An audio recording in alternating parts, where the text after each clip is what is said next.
La clase de hoy entonces vamos a ver lo que es modelado estadístico de regresión. Ahí les paso el link.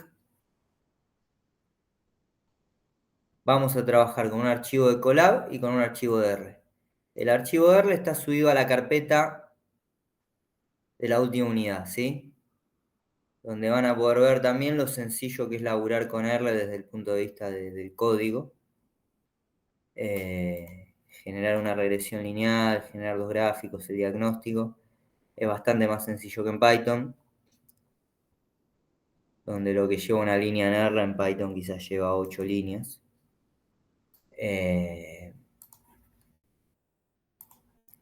Así que también pueden verlo desde ese punto de vista. Ahí les pasé el collab. Y el archivo R, como les decía, está dentro del campus.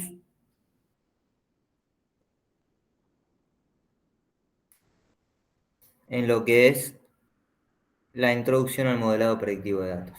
¿Sí? Bueno, nosotros la clase pasada vimos una introducción al modelado de datos, donde vimos cómo se clasifican los modelos según distintos criterios. Habíamos visto que se pueden clasificar en modelos de clasificación, valga la redundancia, cuando la variable que se busca predecir es una variable cualitativa, nominal. Trabajamos la clase pasada con un ejemplo en el cual buscábamos predecir el tipo de planta, ¿sí? Teníamos iris setosa, virgínica y versicolor, y desarrollamos un modelo, evaluamos el rendimiento del modelo desde el punto de vista de clasificación. Hoy vamos a trabajar con una variable de otro tipo, una variable de tipo cuantitativa. Entonces vamos a precisar, o con una variable no, sino con distintas variables, así como ustedes en el trabajo práctico vamos a precisar utilizar otro tipo de modelos y otro tipo de criterios. No va a ser la misma la forma de clasificar, o mejor dicho, de evaluar el rendimiento de un modelo de regresión que en uno de clasificación. ¿Sí? Y para eso tenemos que partir de otros de los criterios de clasificación que vimos la clase pasada, que es las formas que puede tener la relación entre dos variables. ¿Sí? Nosotros vimos que podíamos tener relaciones lineales y no lineales. En un dispersograma, creo que es la traducción al castellano, en un diagrama de dispersión, si observamos la distribución bivariada, en este caso, de un determinado registro de datos, dadas las variables X e Y, podríamos observar este tipo de tendencia, ¿sí? Acá claramente por la distribución podemos suponer que hay una relación lineal, ¿sí?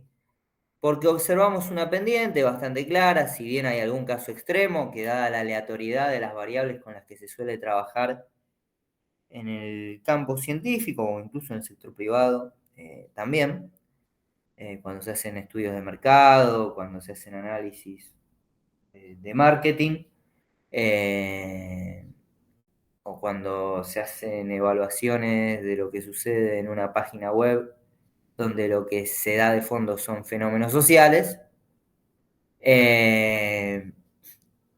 así sea en la forma de interacciones o en la forma que sean, nosotros vamos a trabajar en la mayoría de los casos con variables aleatorias, ¿sí? Y asumiendo esta cuestión y asumiendo la existencia de un error, que ahora vamos a ver posteriormente cuando veamos la fórmula, cómo se expresa,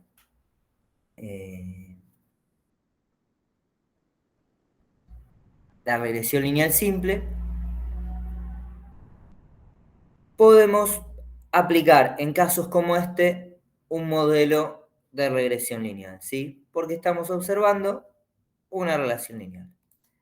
Ahora, también podemos tener relaciones de tipo no lineales. Por ejemplo, esta, que es una relación de tipo cuadrática. Fíjense cómo va creciendo. El 10 llega a 1500, mientras que el 2,5 no llega ni siquiera a 200, ¿sí? En la posición 2.5x. La posición 5 no llega ni siquiera a 500. Entonces, cuando tenemos este tipo de distribuciones de los puntos en un diagrama, podemos asumir que hay una relación, creo que ni siquiera es cuadrática, habría que verlo.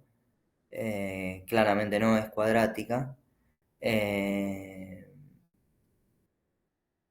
Pero acá tenemos una relación, más allá de si es o no cuadrática, que en este caso a simple vista no lo es, tenemos una relación porque hay un patrón claro en la relación entre x y y, ¿sí? Pero no es de tipo lineal este patrón, ¿bien? No es de tipo lineal porque la pendiente no es constante. La pendiente en el punto 10 es distinta perdón, la pendiente en el punto 10 del eje X es muy distinta a la pendiente en el punto 5 del eje X, ¿sí? Y por último vamos a tener casos en los cuales no vamos a tener ningún tipo de relación. O mejor dicho, vamos a poder asumir independencia entre las variables, ¿sí? Como este ejemplo, donde tenemos una nube de puntos. No hay ningún patrón claro, no podemos asumir ni que x e y crecen juntas, ni que decrecen juntas, ni ningún tipo de relación. O sea, acá lo que estamos viendo es una nube de puntos sin un criterio muy claro que podamos suponer de la distribución de los mismos, ¿sí? Entonces, acá lo que estamos viendo son las formas que puede tener una relación entre variables. Habíamos visto que los modelos se van a clasificar según la forma que se establece o que supone de la relación entre las variables.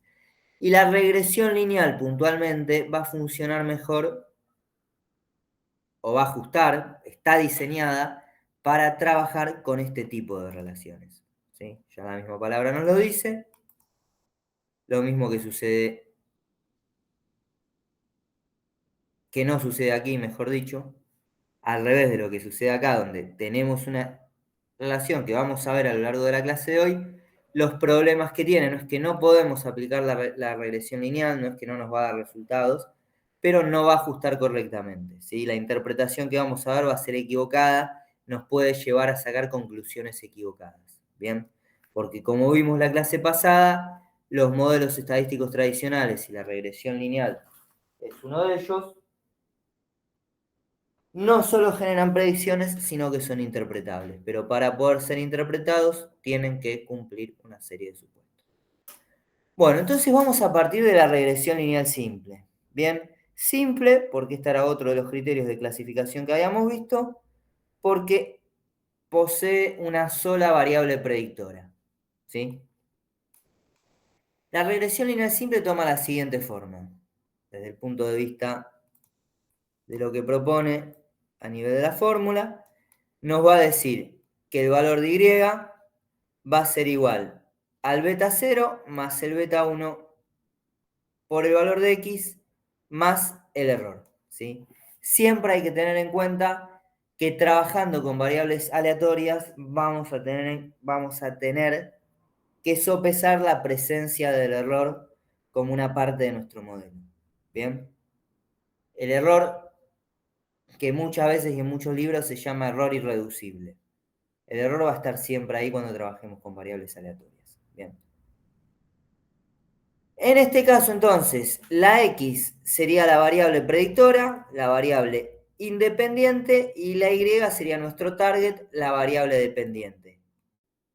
Acá que estamos viendo una función muy semejante a las que ustedes vieron, una función lineal muy semejante a la que vieron en el curso de ingreso, donde tenemos en primer lugar una intersección y en segundo lugar una pendiente, ¿sí?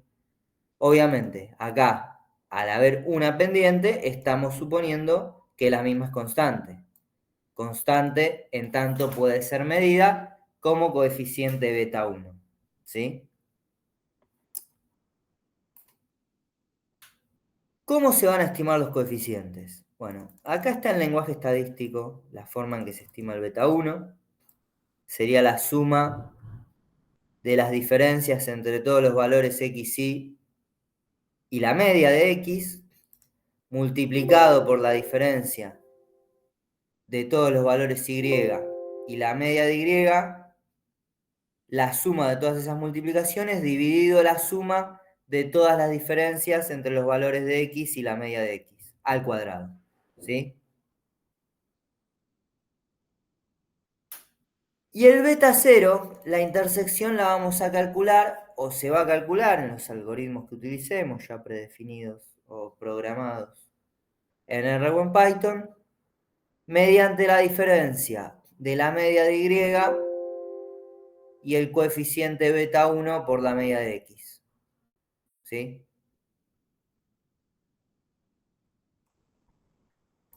Acá está el lenguaje estadístico, en la PPT, en notación estadística. Acá, en el Colab que les pasé, lo tienen en notación Python, que siendo informático supongo que les va a ser bastante más intuitivo. Lo mismo que se está haciendo acá. Perdón, acá. Se está haciendo acá. ¿Dónde está? Acá, ¿no? Acá. Esto. Y esto. Primero se calculan las medias. Habiendo calculado las medias, estimamos la diferencia entre cada valor de x y la media de x y lo multiplicamos por la diferencia entre cada valor de y la media de y. ¿Sí? Y todo esto lo vamos a sumar. ¿Bien? El vector que obtengamos de resultados lo vamos a sumar todo y lo vamos a dividir por este otro vector. ¿Sí? Por la suma de este otro vector.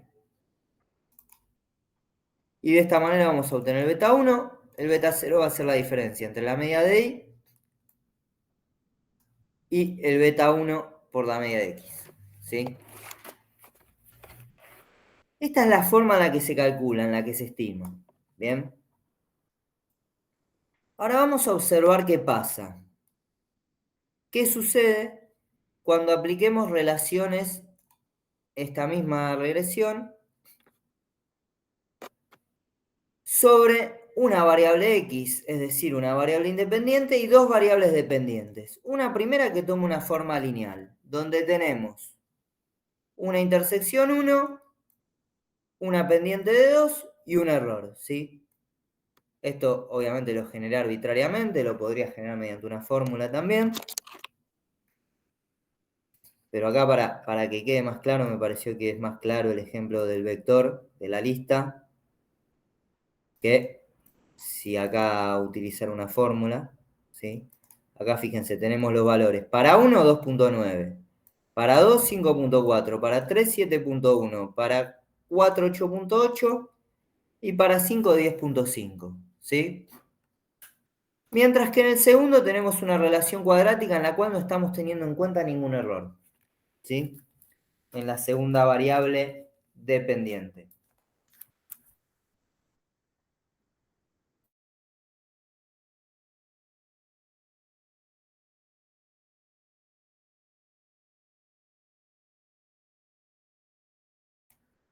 ¿Vamos bien hasta acá? Vamos a decir que sí. ¿Preguntas? ¿Van siguiendo el ejercicio? ¿Retoma alguno de los conceptos desarrollados? ¿Alguna...? No. Creo que, o sea, es demasiada info, pero bueno, nada. Es lo que hay.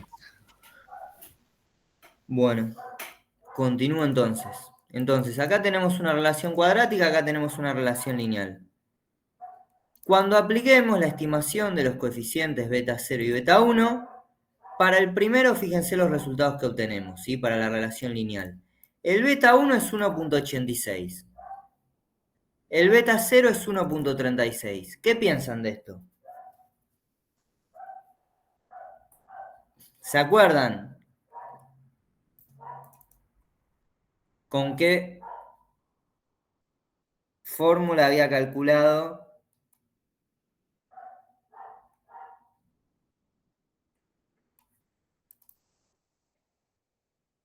el valor de y.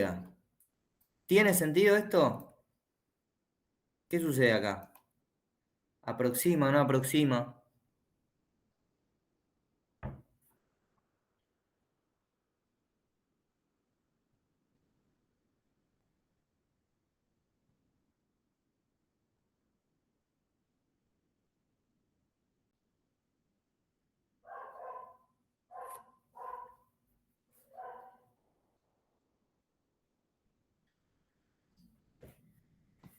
¿Se entiende con qué estoy comparando? ¿Y por qué hago la pregunta el beta 1 y el beta 0? Se deberían comparar con esto, con este criterio que usé para construir el vector. ¿Qué observan?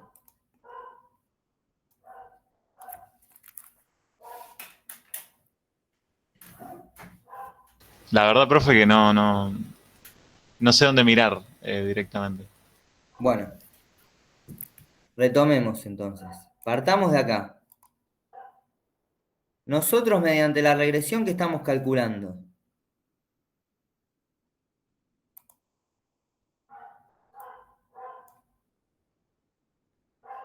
¿qué nos devuelve la regresión lineal simple?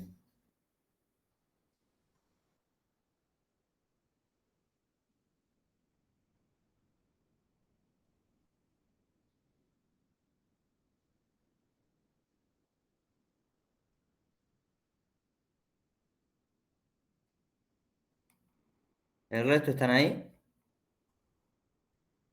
Sí, sí, pero también como que compañero estoy medio perdido. Sí, yo también, la verdad, no sabría. Bueno, vuelvo al principio entonces. La regresión lineal simple lo que nos devuelve es una función lineal, donde tenemos una intersección de la recta y una pendiente. Esta función lineal se va a calcular de esta manera. Las fórmulas acá no son importantes. Sí, lo que es importante es que lo que tenemos es una función lineal. Bien, partamos de esa base. Entonces,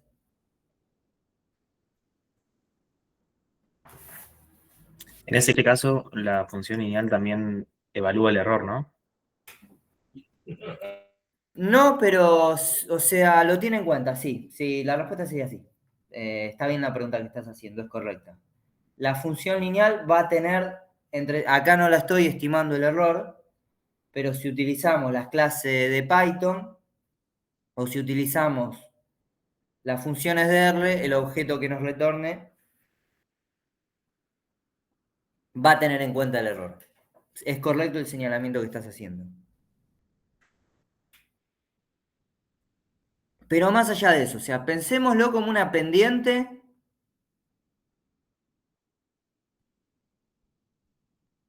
y una intersección.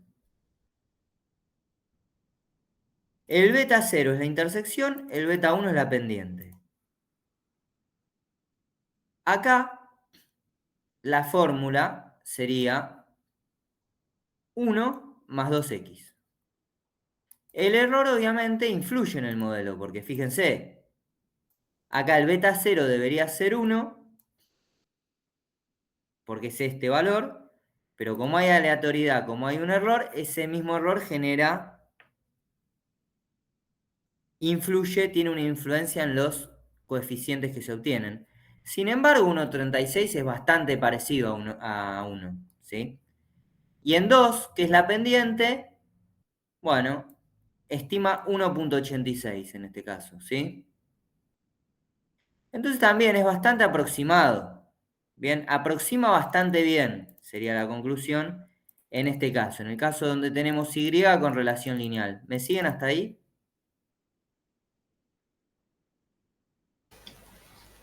Creo que sí. Si no, a ver, hagamos todo.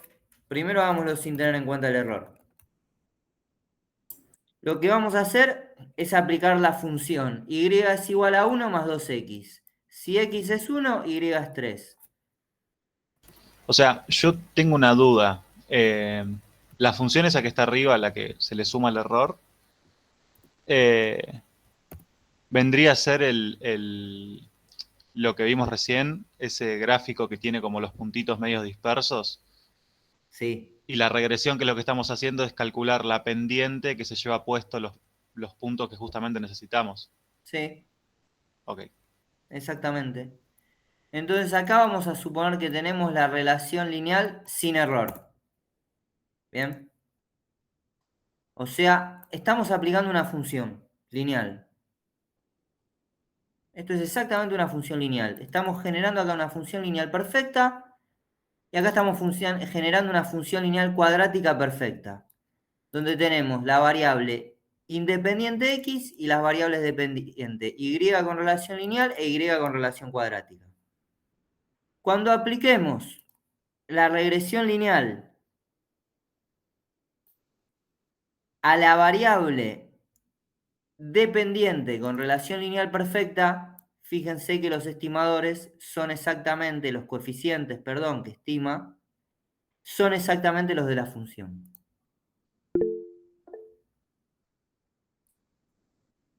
Facundo.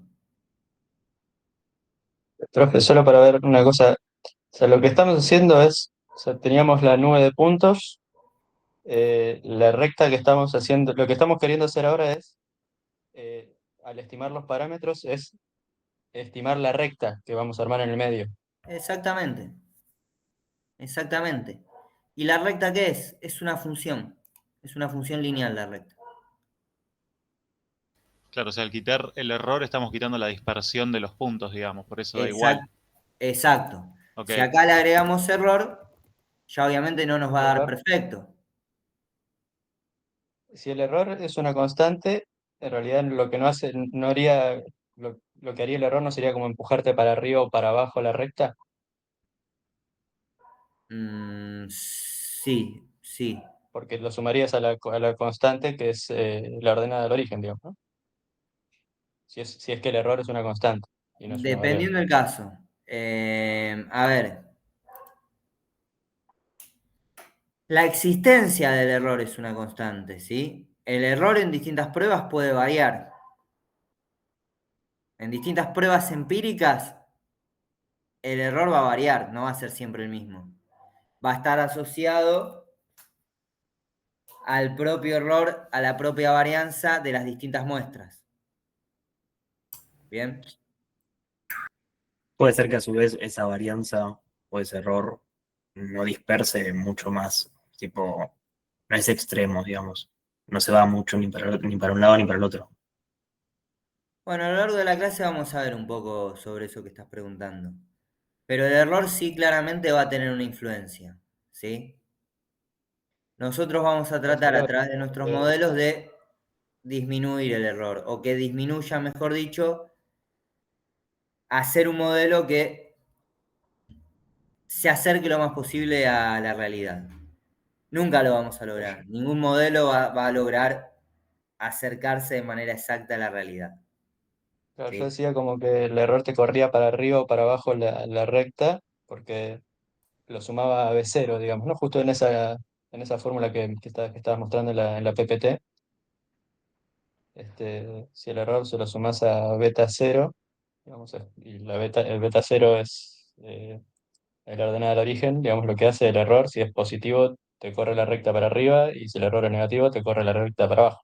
Bueno, no es exactamente así. o sea, Veamos, igual, perdón, vea- que le interrumpa. sí, Lo que dice el compañero creo que aplica, pero para cada punto, o sea, la recta del cero al punto, del punto al otro punto y así. bueno, vamos a ver, vamos a meterle un error, lo vamos a meter caprichosamente, esto lo podríamos programar, pero vamos a hacer que acá sea 3.1, o sea, tenemos un error de 0.1. Acá le vamos a agregar un error de 0.4, ¿sí? Acá le vamos a agregar un error, pero en sentido negativo, de 0.2. Acá vamos a dejar el 9 y por último va a ser 11.4. O sea, acá estamos teniendo en cuenta un error, donde la función aproxima el 1 más 2x, pero estamos agregando un error, que es un error propio, una varianza propia de las observaciones en la realidad. Fíjense qué pasa con los betas. Se modifican ambos. No se modifica solo la intersección, ¿sí? El beta 1 también se modifica. Profe, ¿me puede recordar bien el concepto de beta 1 y 0? ¿Sí? Perfecto. Vamos ahí. El beta 1 es la pendiente. Ok. Tomando en cuenta una variable predictora, una sola, ¿cuánto influye esa variable? Ahora lo vamos a ver con un ejemplo real, ¿sí? Con un ejemplo de un dataset real. Pero el beta 1 en términos de la función es la pendiente. El beta 0 es donde se corta, en qué punto se corta la intersección, ¿sí? Se corta la ordenada de origen, si no recuerdo mal, era el eje Y, ¿sí? El eje vertical. Eso sería el beta 0. Y el beta 1 es la pendiente. Mediante esta fórmula, nosotros lo que vamos a tratar de hacer es estimar la pendiente y la intersección. ¿Bien? Ok, quedó claro. Bien, perfecto. Estamos haciendo una regresión lineal simple, utilizando una sola variable. Ahora vamos al caso donde la relación es no cuadrática. ¿Tiene sentido esto? Perdón, es no lineal, es cuadrática. Tenemos una relación no lineal de tipo cuadrática. ¿Tiene sentido ahora esto? No, entiendo que no. Porque el beta 0 es negativo. Mm, O puede. El beta 0 puede ser negativo. En este caso no debería ser negativo el beta 0. Porque el beta 0, ¿cuál es acá? ¿Cuál debería ser el beta 0? La cuadrática, ¿no es? Bueno, en una función cuadrática, sí. En Claro, está esta. elevado al cuadrado, no podría ser negativo. ¿Va por ahí? No, no va por ahí. Más o menos. Esta función cuadrática. La intersección, ¿en qué punto es?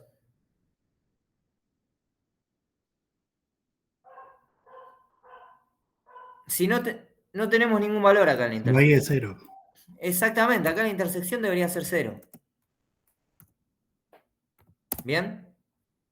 Debería ser 0 y la pendiente debería ser x al cuadrado. No es 6. ¿Sí?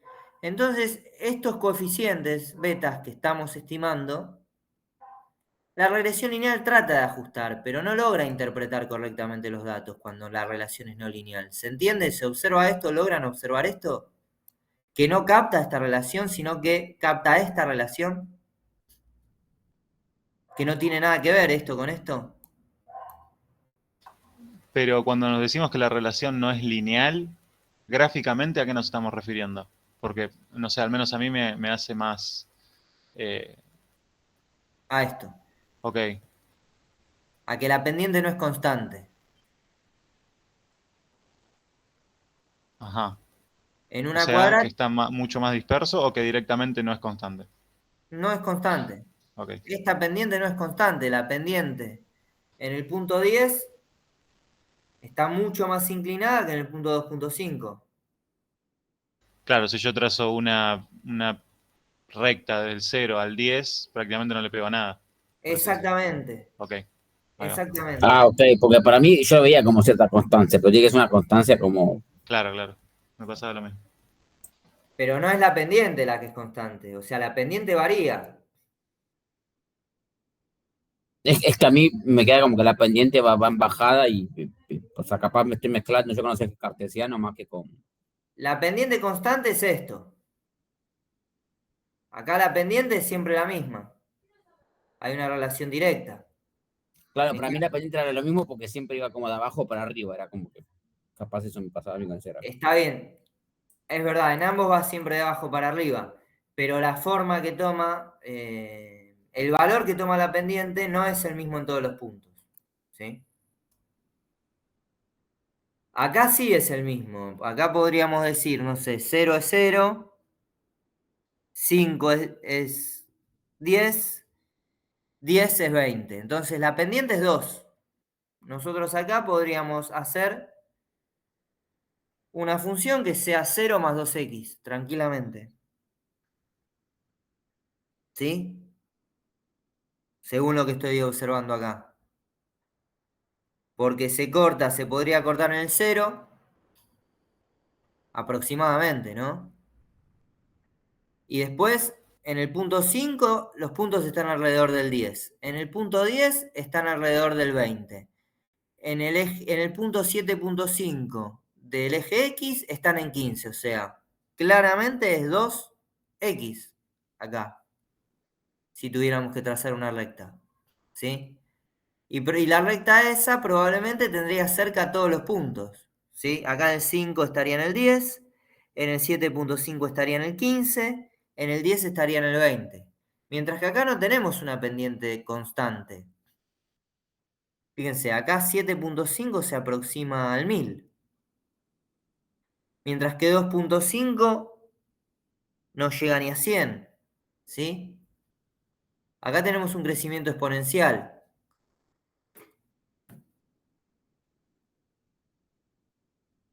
Bien, bien. Ahora quedó bastante claro. Al menos a mí. Ok.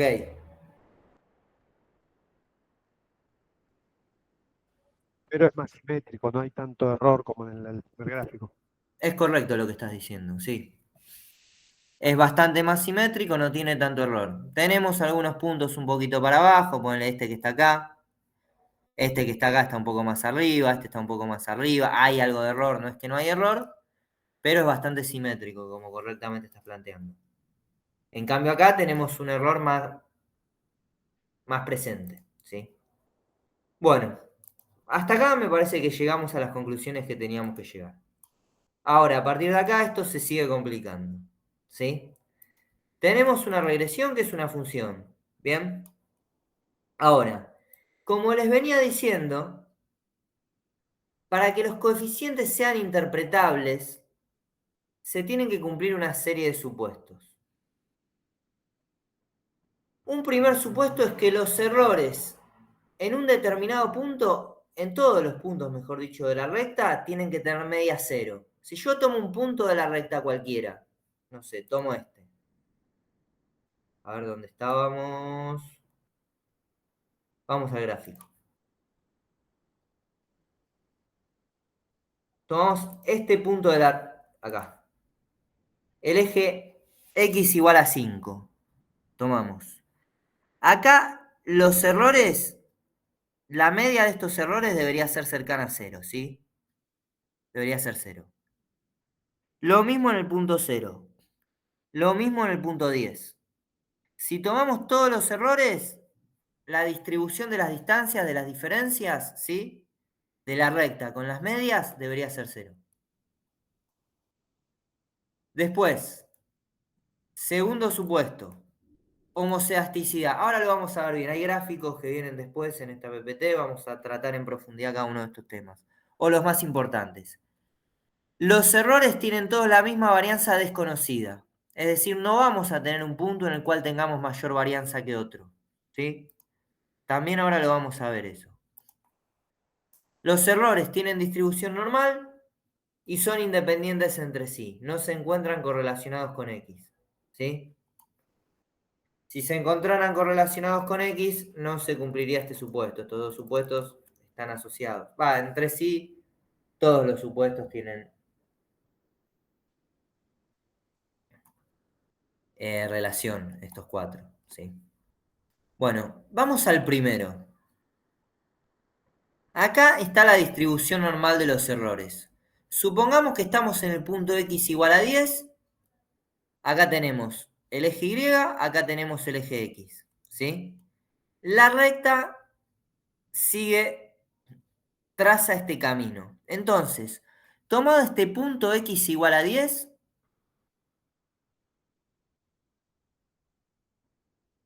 la distribución de los errores tiene que ser normal en este punto. ¿Sí? No tiene que haber todos los errores hacia arriba, todos los errores hacia abajo, ni una distribución que no sea de tipo normal. ¿Bien? Esto después tiene sus idas y vueltas, o sea, imagínense que no es común que se cumpla esto, no es tan pero es un supuesto que está presente en su forma en la forma más pura, por decirlo de alguna manera, de la regresión lineal. ¿Se entiende esto? ¿A qué va asociado? Acá tenemos un punto de X y acá tendríamos la distribución, el gráfico de densidad de la distribución de los valores. La mayoría de los valores deberían estar acá, ¿sí? Sí, se entiende. Perfecto. Continúo entonces. Profe, Sí, para ver si eso lo que estamos diciendo ahí, porque, por ejemplo, si justo creo que me cayó la ficha con lo que dijiste de si todos los errores, como se están por debajo, lo que estaría pasando es que, por ejemplo, la recta de regresión estaría toda por arriba de todas las 9 puntos, digamos, por ejemplo. Y exactamente. por eso, y si hacemos Correcto. si queda distribución normal, lo que hace es como que, bueno, tenés puntos arriba, puntos abajo y la recta va por el medio, o Bien, lo más por el medio posible. exactamente. Esa es la idea. Ok, ahí va. Dadas estas cuestiones y estos supuestos que vamos a seguir viendo, tenemos una forma de evaluar qué tan buena es la recta. Porque se pueden cumplir todos estos supuestos, ¿sí? Y sin embargo, la recta puede no ser tan buena predictora. El modelo puede ser no tan buen predictor de lo que sucede con la variable objetivo, ¿sí? O la variable dependiente, en este caso, podría ser no tan buena predictora. ¿Cómo vamos a calcular eso? Bueno, mediante esta fórmula, yo no les pido nunca que interpreten ni que se aprendan de memoria las fórmulas, pero se las dejo porque creo que pueden aportar información. ¿Qué tenemos en la parte de arriba? Bueno, esta Y con sombrerito son los valores predichos. O sea, los valores predichos,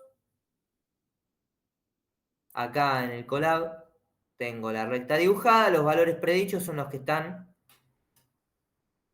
sobre la línea roja. Entonces acá este coeficiente de determinación lo que va a hacer es comparar la línea roja con los puntos que se encuentran alrededor. Acá tengo solo 5 puntos, ¿sí? Es un ejemplo bastante sencillito. Pero entonces el coeficiente de determinación compara la línea roja con los puntos azules que son los datos reales. ¿Sí? Acá está con el ejemplo que acabamos de hacer. ¿Sí? Por ejemplo, ¿no? Porque yo pienso, así, o sea, si yo tengo los datos del 2024 y armo un modelo predictivo, ¿los puedo comparar contra el 2025 para ver si está tirando fruta o...? Sí. Sí, pero esto ni siquiera, esto es en entrenamiento, ¿eh? Esto ya en entrenamiento podés evaluar cómo funciona. Apenas, fíjate, apenas entrenás el modelo, yo acá no estoy generando ningún conjunto de prueba, sino que se genera el modelo y cuando se genera el modelo se calcula el R cuadrado, automáticamente. ¿Sí? De hecho, los paquetes, si vamos al paquete de R, bueno, me va a devolver el R cuadrado en el summary. Junto a los coeficientes me va a retornar el R cuadrado. Ahora vamos a profundizar en esto, con un ejemplo real. Pero entonces, ¿qué estamos comparando? Y sombrerito sería la línea roja. Y la Y sin sombrerito son los puntos reales. ¿Sí? A los valores predichos le restamos la media y lo elevamos al cuadrado. Y esto lo sumamos todos.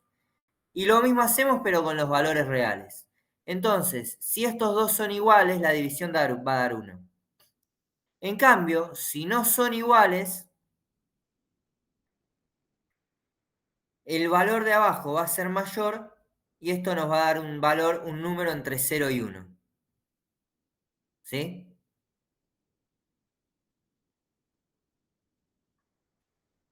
Entonces, cuanto más se acerque a 1 el coeficiente de determinación R cuadrado, mejor va a ser nuestro modelo. Y cuanto más se acerque a 0, menos explicativo va a ser nuestro modelo. ¿Sí? Menos buen predictor, no explicativo. ¿Sí? Con mejor modelo quiero decir que la variable independiente está mejor explicada por la dependiente. Ah, al revés. Sí, correcto. Ok. Correcto. Está bien la interpretación que estás haciendo. Al revés. O sea, elegí bien las las variables, digamos. Exacto. Exacto.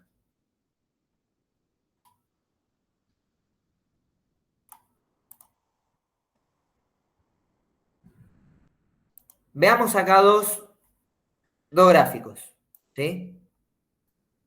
El gráfico de la izquierda tenemos los puntos más dispersos. El gráfico de la derecha tenemos los puntos más cercanos a la regresión.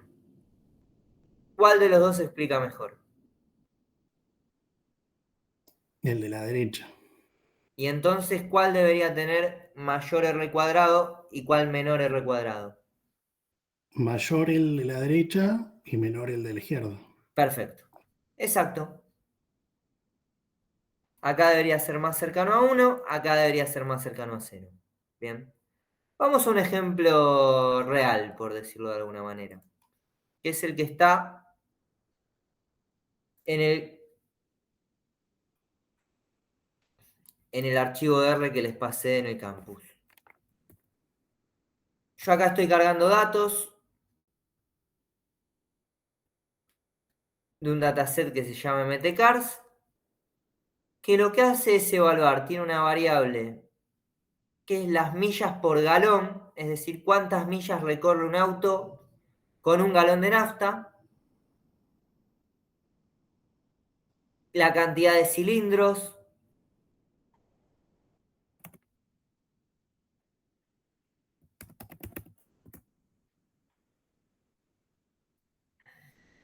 fíjense, estas son las variables, la cantidad de cilindros, displacement no sé qué es, caballos de fuerza, esto tampoco sé qué es, el peso medido en miles de libras, ¿sí?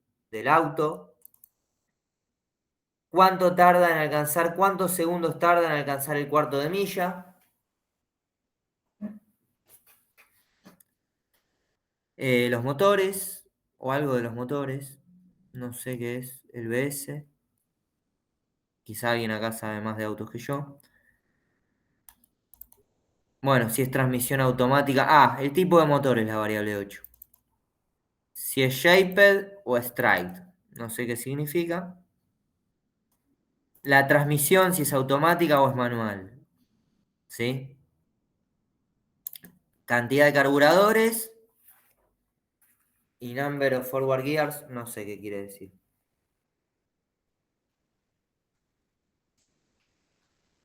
Pero bueno, se midieron todas estas variables para una serie de autos.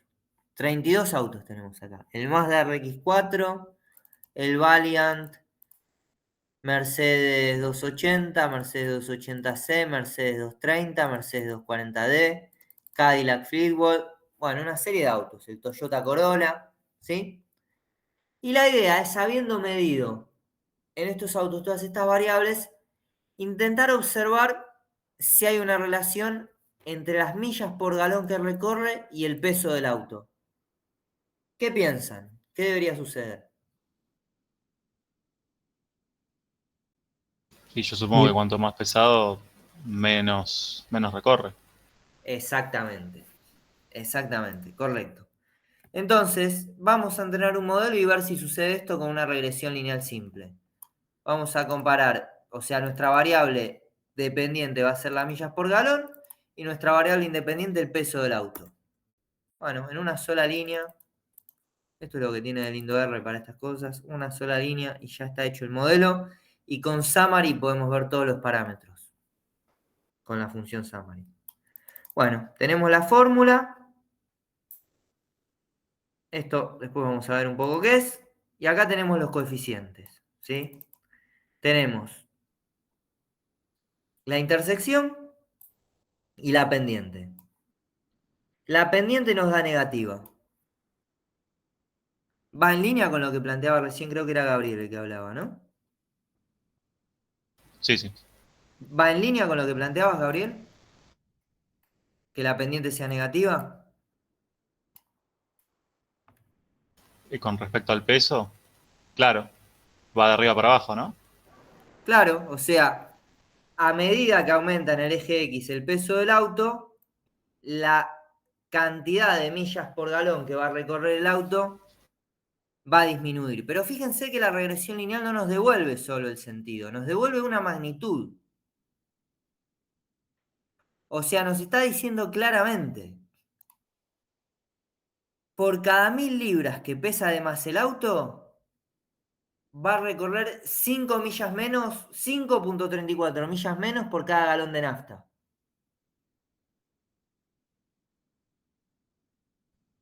Y debajo, si observan, tenemos el R cuadrado, que es de 0,75. ¿Sí? Si observan este ejemplo, lo que está sucediendo con la regresión lineal es bastante interesante porque es un ejemplo bastante bueno, bastante claro, donde nos está mostrando con claridad la relación que esperábamos observar. Sí, sí, se entiende. Aparte, nada, como decía usted recién, se ve directamente el impacto que tiene en números. Sí, además, Profe, Sí, perdón, quería decir, tipo, que además, viste, el -5 siempre debería ser menos, pero bueno, cada más pesado el auto, más grande ese número negativo sería. Tipo, no creo que nunca sea positivo, ¿no? no, pero acá está tomando el peso de todos los autos y se está dando cuenta que a medida que aumenta el peso de los autos, nunca puede ser positivo esta relación. Porque al ser más pesado, sabemos que va a ser más costoso, va a requerir más energía para moverse. Pero, profe, un error puede ser o algo que afecte a, a este número pendiente, es como por ejemplo el resto de variables que capaz no se tienen en cuenta. Porque, Bien. por ejemplo, si es una camioneta y es más grande, capaz tiene más caballo de fuerza o otra variable que puede hacer que, por ejemplo, no digo que sume, pero que capaz que no reste. Y eso sería un error en el caso. ¿O esto está teniendo en cuenta el resto de variables? No, acá estamos teniendo en cuenta una sola variable. Está buena la pregunta que estás haciendo para lo que viene ahora de la clase. ¿Hasta acá se entendió? Vamos todos. Bueno, acá estamos trabajando con una sola variable. Y la pregunta que hace el compañero es interesante, porque nosotros podemos querer trabajar con más de una variable. Porque como bien dice, podemos tener variables que generen el efecto contrario, que generen un contrapeso de alguna manera, ¿sí? Así como tenemos, como decía bien, el peso que hace que consuma más, podríamos tener variables que hicieran que el auto consuma menos nafta por milla o que recorra más millas por galón, ¿sí? Que es lo mismo. Entonces, ahí vamos a requerir utilizar otro tipo de modelo de regresión, que también es un modelo de regresión lineal, pero es múltiple. ¿Bien? Que este es el modelo más utilizado, porque a medida que tomemos en cuenta más información, nuestros modelos van a ser más precisos. ¿Sí?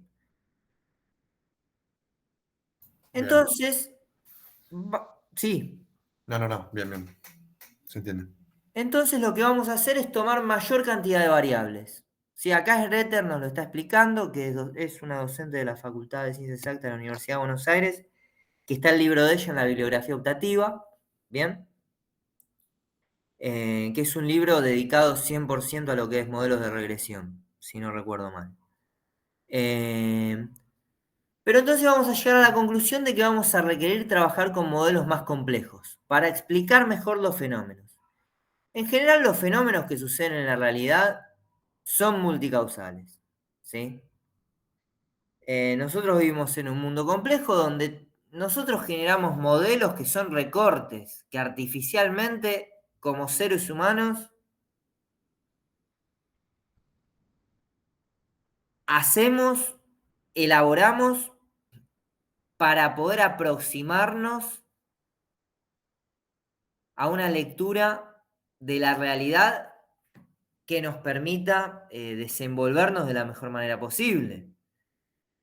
Pero lo que sucede en la realidad muchas veces es más rico que cualquier fórmula matemática o abstracción que nosotros podamos generar o modelo que podamos generar. Siempre van a quedar fenómenos por fuera, ¿sí? Porque el universo en un punto todavía está creciendo, es infinito.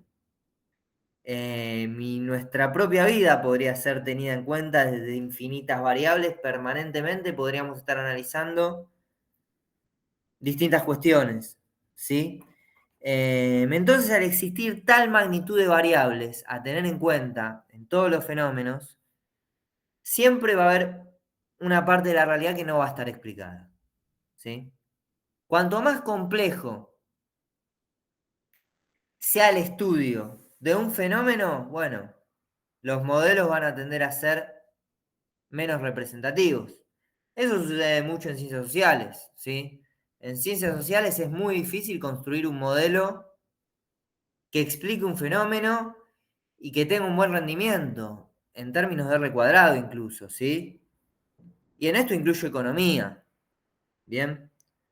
Se te prende fuego de golpe un país, cae un gobierno y quizás se caen las bolsas de todo el mundo. O al revés, o cae la bolsa en un país por un fenómeno puntual de un país y te genera una caída en la economía a nivel mundial. Y quizás en un modelo que estabas construyendo para prever el rendimiento de las acciones en el Merval, no estabas teniendo en cuenta que se iba a hundir la bolsa, no sé, en México o en Japón o en algún país que sea del mundo, ¿sí? Entonces cualquier modelo que se construya va a tener este tipo de limitaciones, va a tener un error, pero al mismo tiempo nosotros vamos a poder disminuir ese error. ¿De qué manera? Aumentando la cantidad de variables, aumentando la información que nosotros vamos a utilizar para la construcción del modelo. Entonces vamos a requerir otro tipo de modelo, que es la regresión lineal múltiple. Bien, y la regresión lineal múltiple ya no va a ser y dado x1, sino que vamos a tener múltiples coeficientes betas, tantos coeficientes betas como variables independientes tengamos. La variable dependiente siempre va a ser una sola, pero las variables, perdón, la variable, no sé si dije independiente recién, la variable dependiente target y va a ser una sola, pero las variables independientes pueden ser muchas, ¿sí? Pueden ser infinitas. Nos va a generar un problema igual aumentar la cantidad de variables, quizás no lo vamos a llegar a ver en la clase de hoy, pero en general no es una práctica tan buena. De hecho, tenemos una métrica que nos va a decir, y mirá, estás agregando variables, pero mejor no agregues más variables, que ahora la vamos a ver en un ratito. Entonces, vamos a tener otro tipo de modelo, que se calcula de una manera semejante. No les voy a pasar la fórmula, porque si no los voy a marear con fórmulas, no está, ya demasiadas fórmulas creo que hay en la PPT. Pero sí me interesa que entiendan cómo se interpreta en ese caso, ¿bien? Cómo se va a interpretar los coeficientes betas. El beta 0 va a ser nuevamente la intersección. Y va a ser la respuesta media de Y, dado que x1 es 0 y x2 es 0. ¿Sí? Mientras que el parámetro B1 nos va a indicar cuánto cambia la respuesta media de la esperanza de Y cuando aumentamos x1 en una unidad, pero x2 se mantiene constante, ¿sí? Mientras que con el beta 2 va a pasar lo mismo.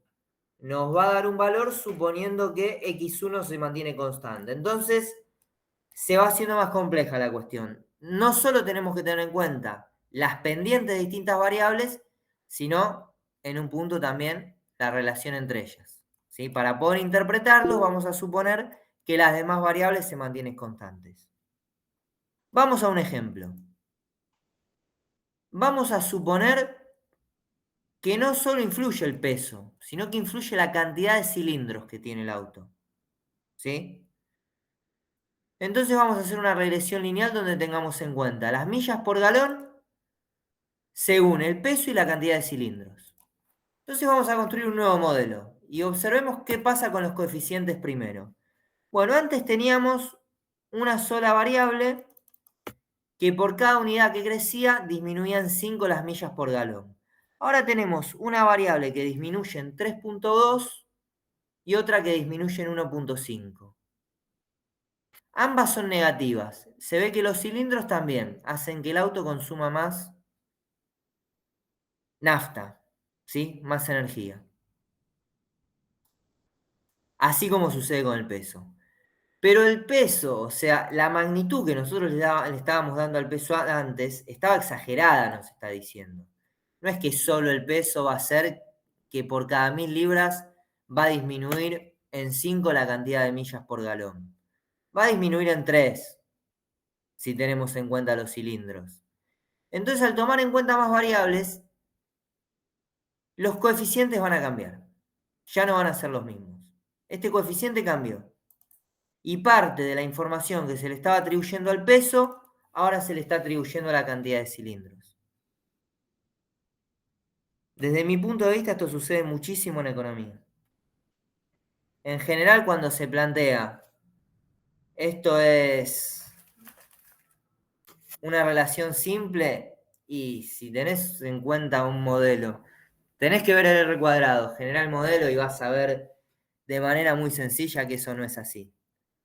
Vos no podés explicar ningún fenómeno social en base a una sola variable.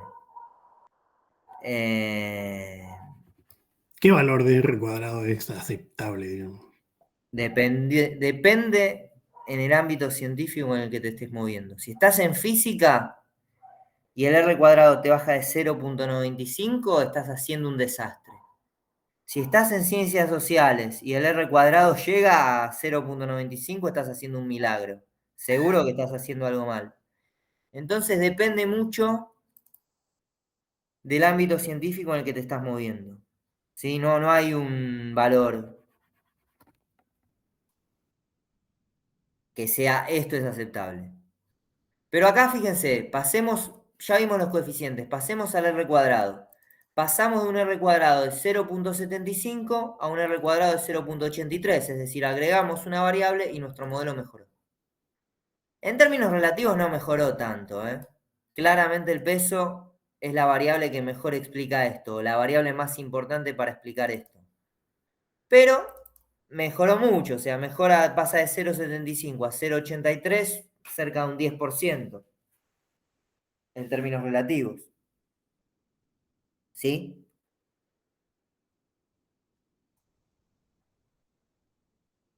Bueno, entonces, vimos la interpretación de coeficientes. Pero tenemos que tener cuidado con una cosa, que es el diagnóstico. ¿El diagnóstico de qué? De los supuestos. Los coeficientes van a ser interpretables y nos van a ser útiles cuando se cumplen los supuestos. Cuanto menos se cumplan los supuestos, y va a haber que agarrarlo cada vez más con pinzas, con más cuidado lo que sucede, ¿sí? ¿Cuál es la utilidad del diagnóstico? Entonces, bueno, con el diagnóstico vamos a validar que los supuestos se cumplan. Acá hay algo que es raro, que no debería ser así, pero es así. Que es que el diagnóstico se realiza a posteriori, no a priori. ¿Sí?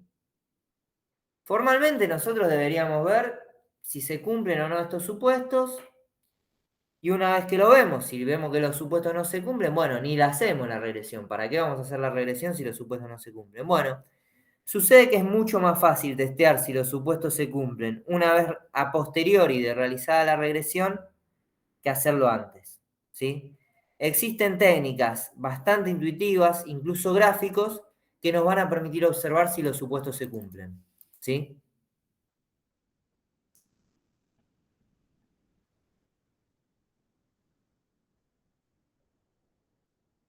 Si no se cumplen, bueno, como les decía, acá les está diciendo Retter, hay que agarrar con pinzas los resultados. Hay distintas cuestiones que vamos a evaluar. Por ejemplo, no solo si se cumplen los supuestos, sino que puede haber valores extremos que generen, que tengan una influencia excesiva en nuestro modelo. Y ese es el primer ejemplo que vamos a ver. Lo que se llama apalancamiento. Supongamos que tenemos valores outliers. Acá, en el gráfico A, tenemos un valor outlier que está cerca de la mediana de X, ¿sí? Dentro de nuestro rango del eje X. Y si trazamos la línea, sin el outlier, la línea es esta. ¿Bien? Y en el caso B, tenemos también una regresión trazada sin los valores extremos, pero acá, a diferencia del caso anterior, tenemos un valor extremo que está en el margen del eje X, prácticamente, ¿sí? Entonces, ¿qué va a suceder con este valor extremo y con este valor extremo? Este valor extremo, como está en el centro, no va a tener un alto grado de apalancamiento.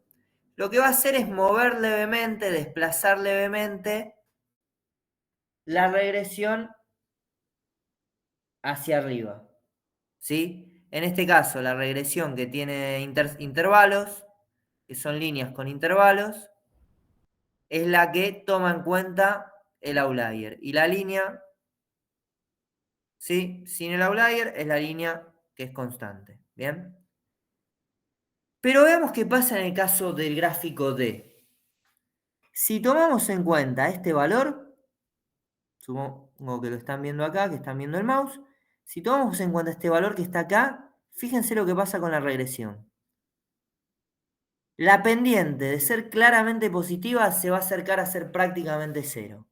Entonces acá tenemos que tener mucho cuidado, porque estamos teniendo un valor que tiene una gran influencia por sí solo y está haciendo que todos los demás valores que debían ser tenidos en cuenta por la recta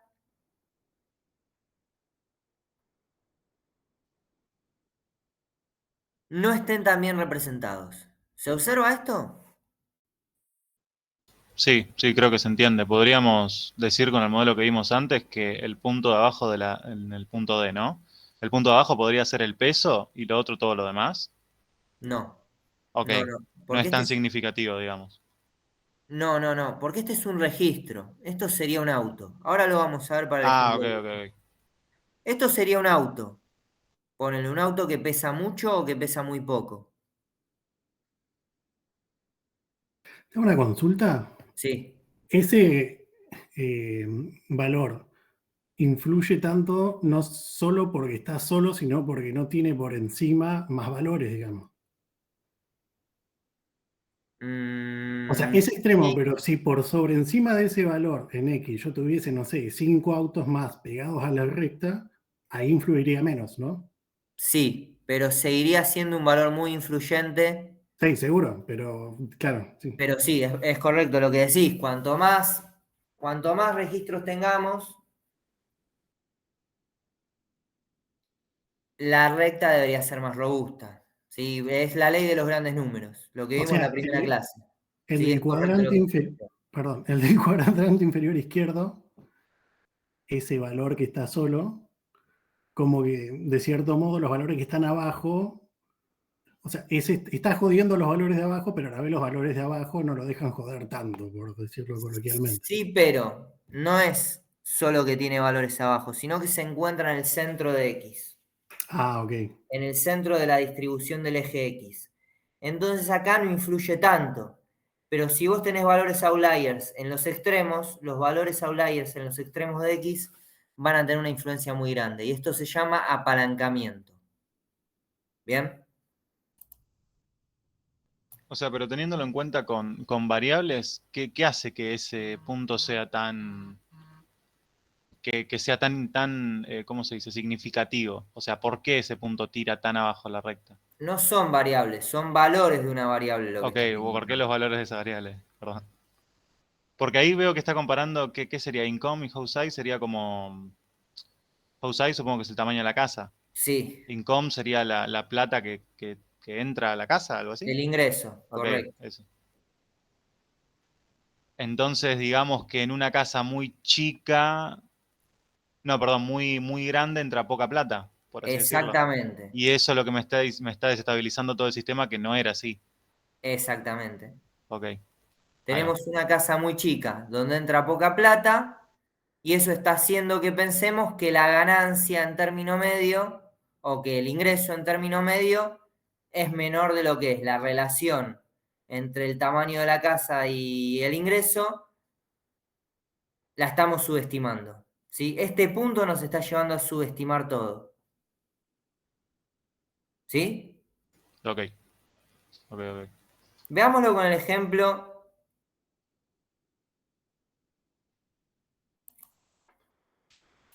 Con este ejemplo. A ver. Acá no va a ser tan claro. Sería este gráfico. Fíjense, por ejemplo. El Chrysler Imperial no llega a ser fuerte leverage, pero tomando en cuenta las variables peso y cantidad de cilindros, es un valor extremo. Tomando en cuenta ambas, ¿sí? Quizás tomando en cuenta uno solo no lo sea. Vamos a ver el Chrysler Imperial. A ver dónde está. Acá. Las millas por galón son 14.7. La cantidad de cilindros es 8, o sea, es de los más altos. Está en los más altos en los cilindros. Mientras que el peso también es de los más altos. Entonces es un valor extremo alto. Y sin embargo, fíjense que las millas por galón que consume no son tan bajas. Perdón, las millas por galón que recorre no es tan bajo. Porque el Lincoln recorre menos, el Cadillac recorre menos. Bien, entonces acá desde un punto de vista bidimensional este es un valor extremo. Porque está a tope en ambas variables.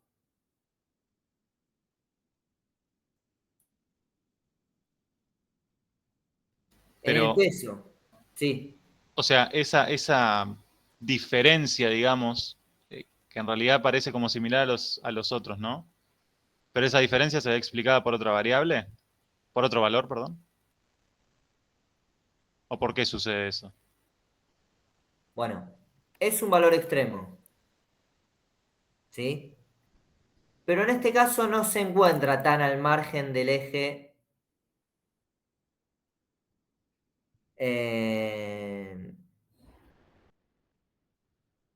X, ¿sí? O sea, no llega a tener una influencia tan grande. A ver, acá deberíamos hacer un gráfico 3D. Y el Chrysler Imperial se ubicaría cerca de una de las esquinas. Si nosotros tuviéramos un cubo, porque acá como tenemos dos variables, sería 3D, ¿sí? Ya no entraría en un eje cartesiano, si bien acá lo estamos tratando de representar dentro de un eje cartesiano, y el Chrysler estaría separado, estaría lejos. Podría hacerlo, no llego ya con el tiempo, pero podría hacerlo. Estaría lejos en una esquina del cubo, el Chrysler, ¿sí? Pero, en este caso el valor de Y no es tan lejano a la media. Entonces el apalancamiento que produce no es tan grande. ¿A dónde estoy? Me volví a perder. Acá. Porque en este caso, fíjense, en este caso, el valor de Y sí es bastante lejano a la media. Digamos que la media estaría por acá y el valor de Y está casi abajo de todo. Acá no está abajo de todo. De hecho, la media de Y, a ver, podría calcular la media de MT Cars, pesos, millas por galón, bueno, es 20. Pero en este caso es 14.7. Fíjense que tenemos tanto el Cadillac como el Lincoln que tienen de valor 10. ¿Sí? Entonces, en relación al Cadillac y al Lincoln, incluso es superior también al Camaro. ¿Sí? Es cercano al Maserati Bora. No tiene un valor de la variable dependiente tan extremo. Por eso el leverage no es tan alto. No se encontraría por acá, sino que se encontraría más por acá. ¿Sí? Entonces no hace caer tanto la regresión. ¿Me siguen?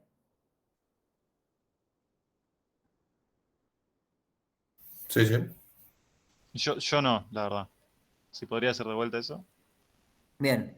Acá el income es la variable dependiente. El house income en este caso es muy bajo. Está casi en el mínimo. ¿Sí?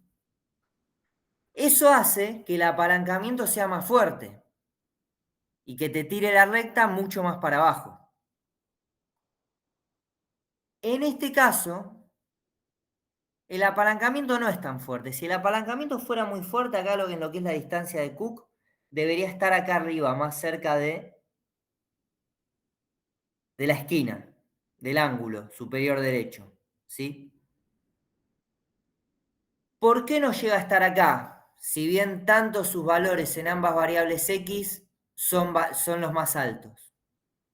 El Chrysler Imperial tiene los valores más altos en ambas variables. Si yo ordeno por cilindros, el Chrysler Imperial está arriba de todo, porque está en 8.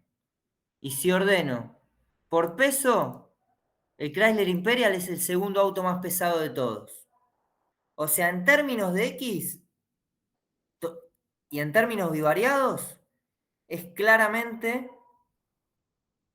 el valor más alto. ¿Sí? O sea, es el auto que debería hacer menos millas por galón. Y sin embargo, no es el auto que hace menos millas por galón. Porque el Lincoln y el Cadillac hacen menos millas por galón. ¿Sí? Entonces, en lo que es el eje Y, que en este caso el eje Y serían las millas por galón, acá en este gráfico, en este, deberíamos tener las millas por galón. Si reemplazáramos, el Chrysler va a estar más cerca del centro. Por eso no produce tanto apalancamiento. ¿Sí? Estaría más arriba. Al estar más arriba, el apalancamiento no es tan fuerte. Cuanto más abajo en el eje Y esté, cuanto más cerca de los extremos esté el punto, el valor extremo, mayor va a ser el apalancamiento. ¿Sí? No sé, quizás a algunos los estoy mareando, pero... No, pero creo que se entiende. O sea, por ejemplo, si en el gráfico de Resident R, Sí, el Chrysler estuviera abajo en vez de arriba, haría acá también es. el apalancamiento. No, pero tipo muy abajo. Tipo -1 por ahí. O más. Sí, ¿Ahí sí haría el apalancamiento? no. ¿O sigue siendo igual porque está condicionada por las demás de la izquierda?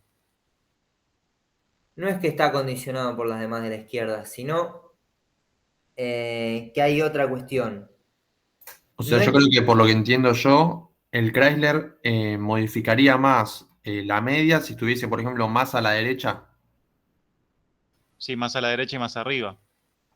bien, Claro, pero creo que la de la derecha es lo que te cambia la pendiente, porque si estás en el medio, suponete, creo que no cambia tanto la pendiente. Lo que te cambiaría sería si está más arriba o más abajo el valor pero medio. tengamos en cuenta que acá hay valores de variables. O sea, está bien lo que están diciendo. Pero acá hay valores de variables. ¿Qué es lo que debería suceder con millas por galón para que el Chrysler genere apalancamiento, mayor apalancamiento? Y ser más alto. Subir. No, al revés. Millas por valor es el de el eje Y o el eje X. Es el eje Y. No en este gráfico que estamos viendo acá. Acá Ah, estamos ok, viendo ok, otra ok. cosa. Pero es Perdón. la variable dependiente. ¿Sí?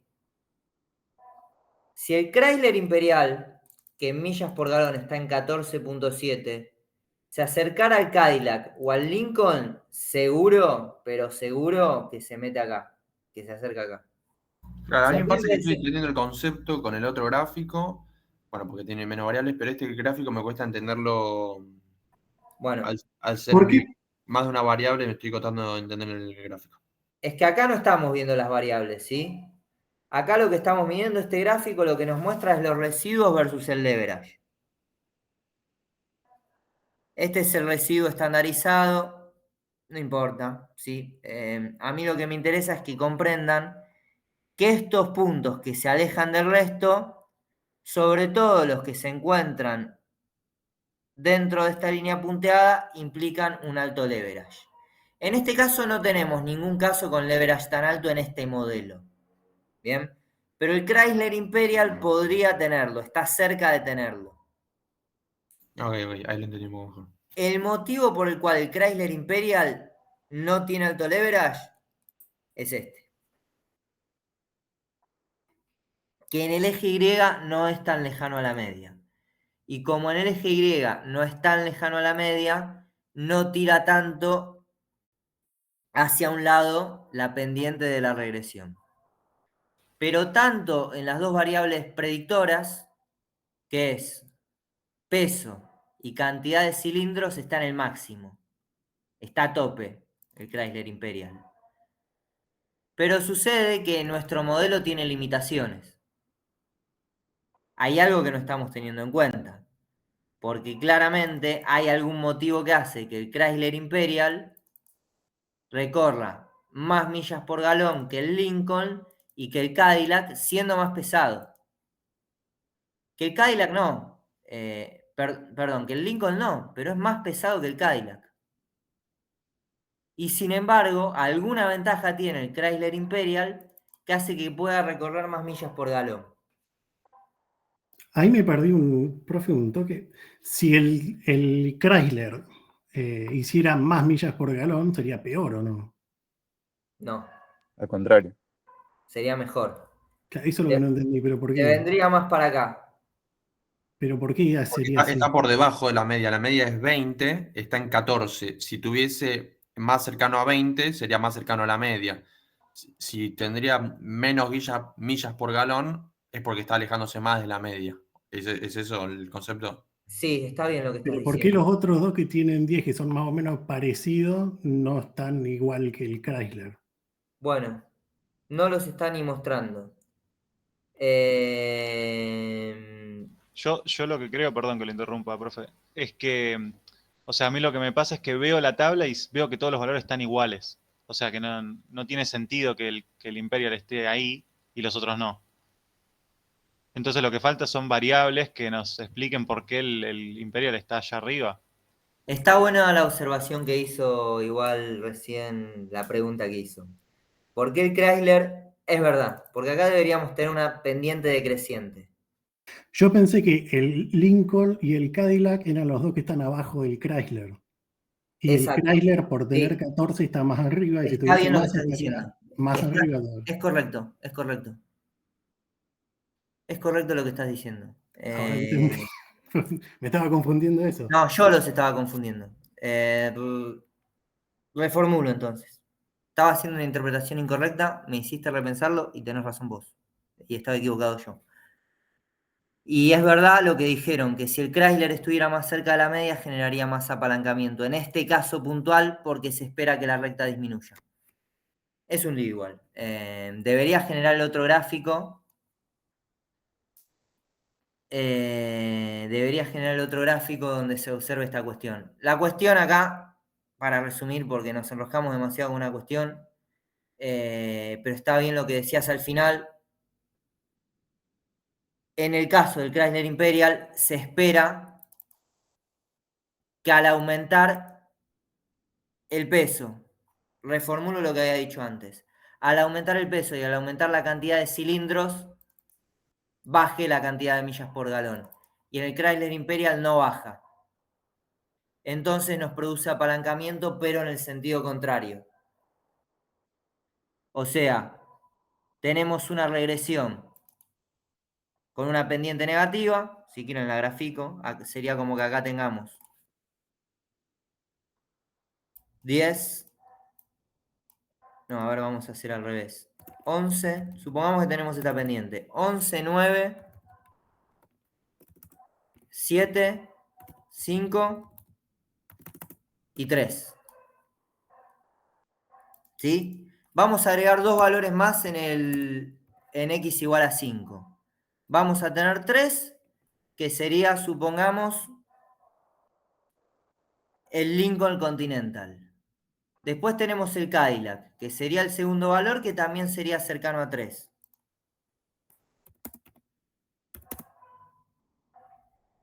Y después tenemos lo que sería el Chrysler, que no es ni 3 ni 5, es 6. Entonces este valor va a tener leverage. Ahí lo vamos a graficar.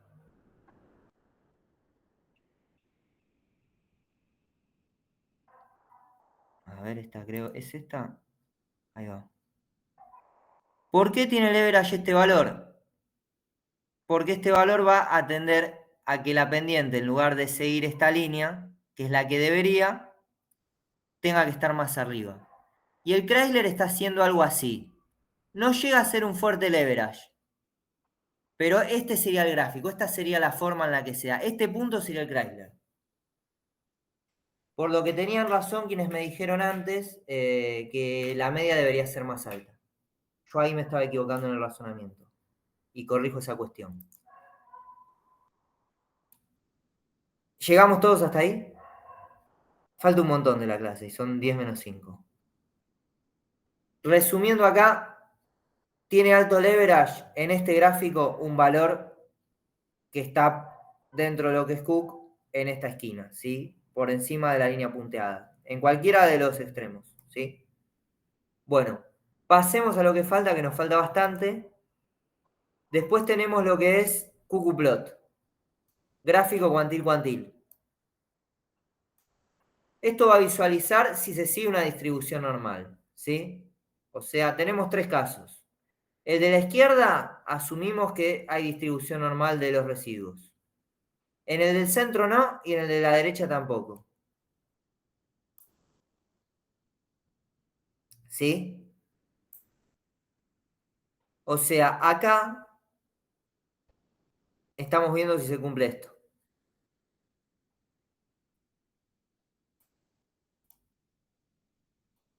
En el caso este del centro no se cumple y en el caso de la derecha tampoco. ¿Bien? Luego tenemos esto, que es el gráfico de residuos, que nos va a permitir visualizar si se cumple el supuesto de homocedasticidad. Homocedasticidad quiere decir que la varianza sea constante. ¿Sí? Este ejemplo de arriba a la izquierda es el que deberíamos tener. Heterocedasticidad es cuando la varianza, dados distintos puntos del eje X, es distinta. ¿Sí?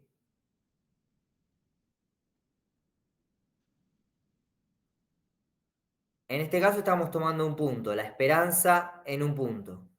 ¿Sí? Acá tenemos heterocedasticidad. Y esto lo vemos con estos gráficos que tenemos acá. Este gráfico sería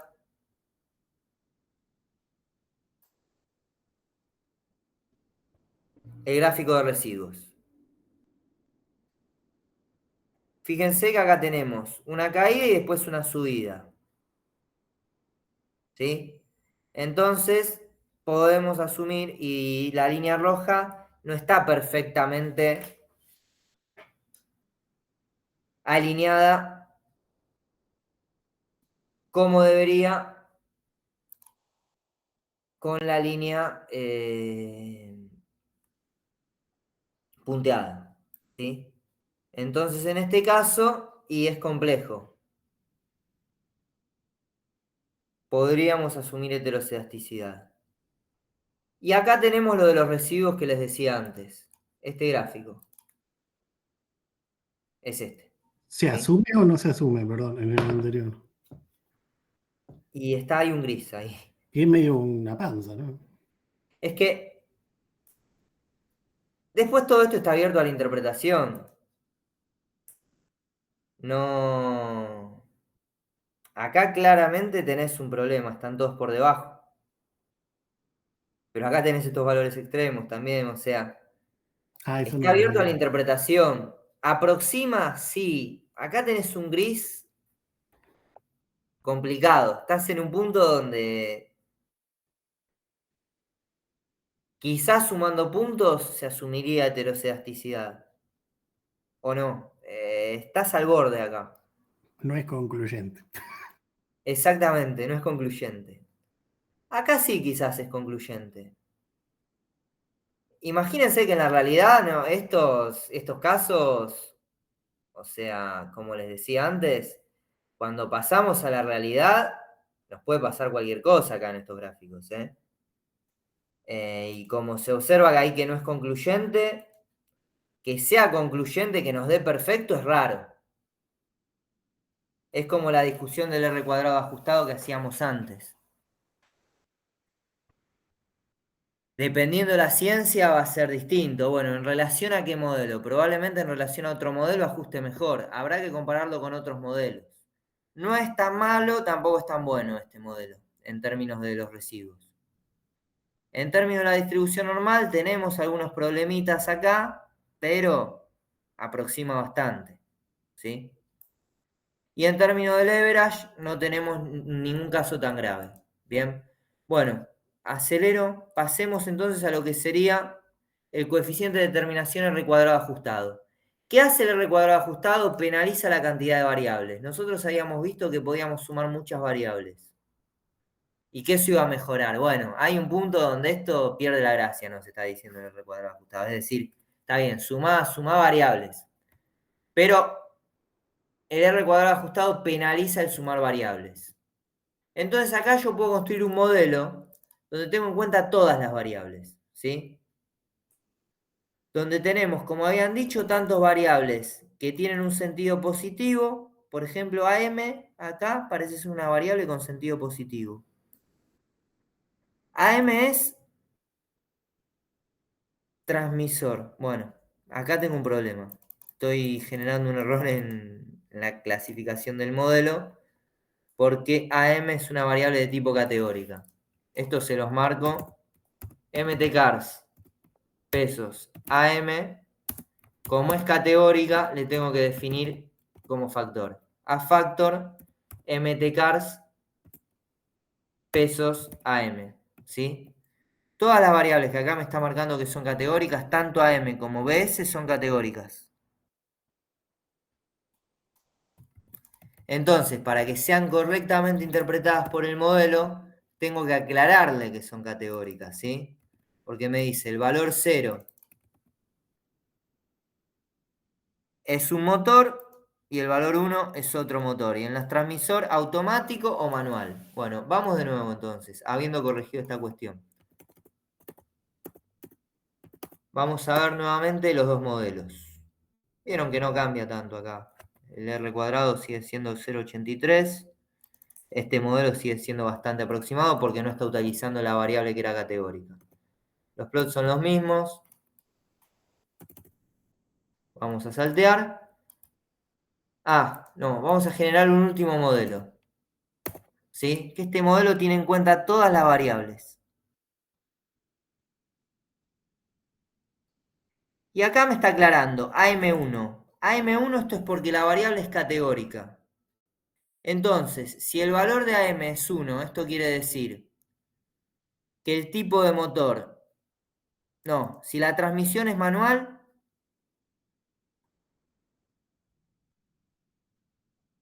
Esto es raro, no le estaría encontrando el sentido, pero si la transmisión es manual, va a recorrer más millas por galón. ¿Sí? La transmisión manual va a ayudar a que el auto recorra más millas por galón. Supongo que el automático consume energía. Que esa es la conclusión.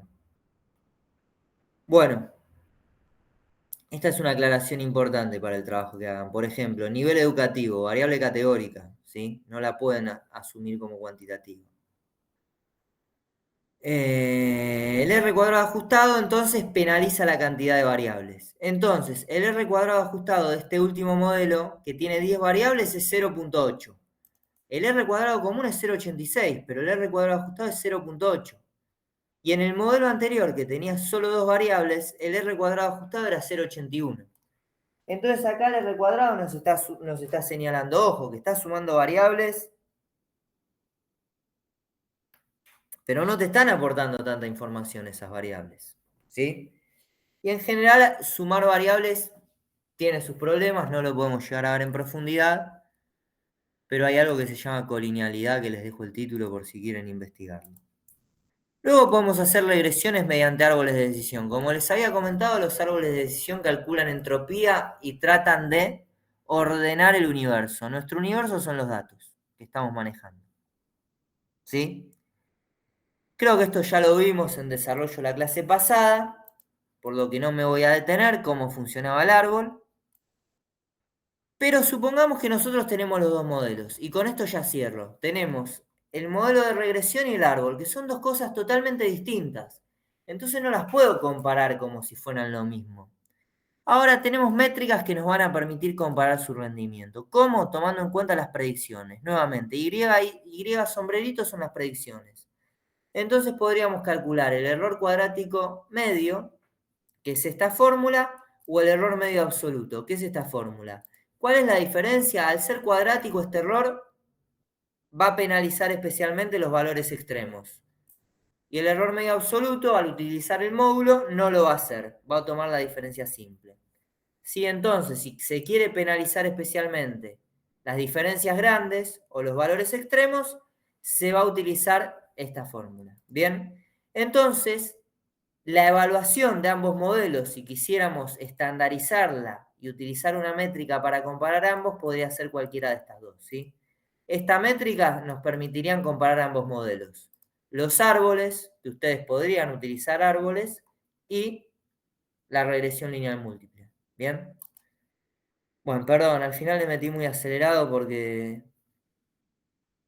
nos detuvimos mucho. Yo creo que estuvo bien la clase, estuvo bastante bueno, hubo bastante participación, hubo señalamientos bastante interesantes, pero bueno, supongo que para algunos, siendo viernes a la noche, también quieren retirarse temprano. Sí, no. Estuvo bien, se entendió. Y se pudieron ver conceptos. El tema, bueno, cuando llegue a esta parte y si lo tenga que hacer, espero acordarme de todo, pero bueno. La semana que viene no hay clases, ¿no, profe? No, es feriado. Ok. O sea, directamente nos veríamos en el final. Sí, O sea, en el segundo igualmente, parcial. ustedes vieron que me hacen las consultas. Si las hacen al Discord, yo contesto casi automáticamente porque me llega la notificación al celular, ¿sí? Sí. Si me la hacen por mail, puedo tardar más porque no estoy abriendo el mail. Sobre todo ahora que nos cambiaron el mail. Yo antes Gmail lo tenía en el celular. Outlook no lo tengo en el celular, entonces me puede llegar un mail y puedo tardar un día en contestarlo. Bueno, novedades.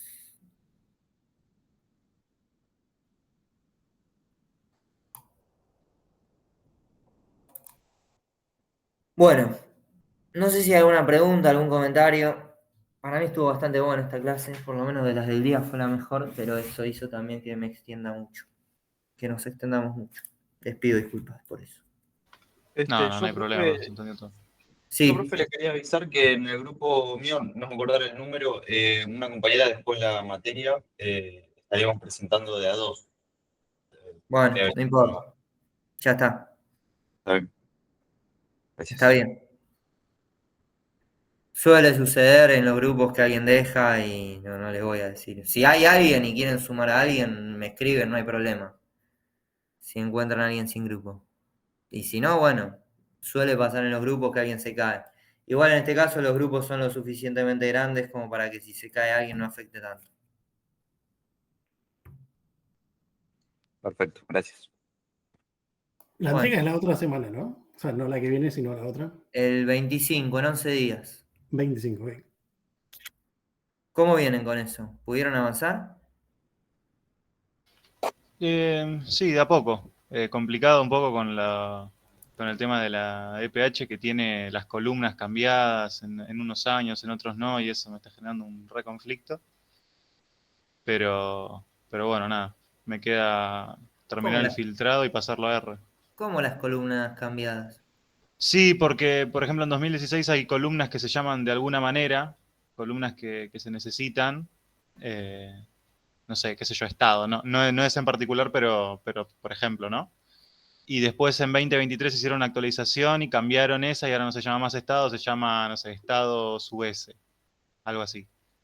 Y al momento de querer juntar los datos filtrados, genera conflicto las columnas, se separan, bueno, la verdad un quilombo se me hizo eso. Bueno, yo ahí les tiro un tip. No tienen que juntar los datos, tienen que trabajar cada base por separado. Claro, sí, yo lo que estaba haciendo más que nada era filtrar por las columnas que voy a usar realmente para no tener tantos datos y solo por los aglomerados que voy a usar. Y juntar los datos me refiero, por ejemplo, trimestre 1, 2, 3 y 4 del 2016, después del 2017 lo mismo y así Bueno, uno con el pero otro. ahí estoy yendo yo. Están haciendo algo que me parece que los está trabando y que no es necesario. que eso tiene que ver con el procesamiento de los datos desde el punto de vista informático.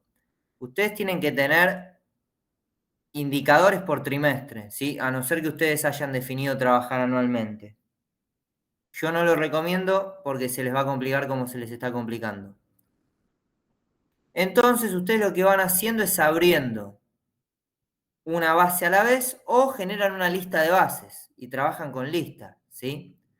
Pero no generan una base, una gigantesca, ¿bien? Van trabajando trimestre a trimestre, si no, para simplificar, digo, les va a ser mucho más sencillo si hacen eso. No sé si me siguen la idea. Más o menos, o sea, si yo quisiera evaluar lo que pasó en 2016 con lo que pasó en 2017, necesitaría los dos, ¿o no? Para, por No. ejemplo, el incremento. Yo lo que recomiendo es primero hacerlo trimestralmente. No junten bases porque se van a complicar el trabajo innecesariamente. Ustedes lo que tienen que hacer es... Tienen dos formas de hacerlo, ¿sí? Una es cargar... A ver, yo por acá tengo otro trabajo, nada que ver, la tesis. ¿Cómo trabajé yo la tesis? Que trabajo con esas mismas bases. Tengo por un lado las bases. Todas en zip, para ocupar menos espacio en memoria. Incluso podrían no ser necesarios. Si lo programan bien, no es ni siquiera necesario descargar los zips, ¿sí? Porque lo podrían trabajar en caché, si no me equivoco. O sea, lo pueden trabajar en la memoria más de corto plazo sin descargarla, ¿sí? Ahora, yo las descargué y en general hoy por hoy con el peso que tienen las computadoras. Entonces, una vez que tengo descargadas las bases en formato zip para ocupar menos espacio, lo que hago es, acá en los scripts,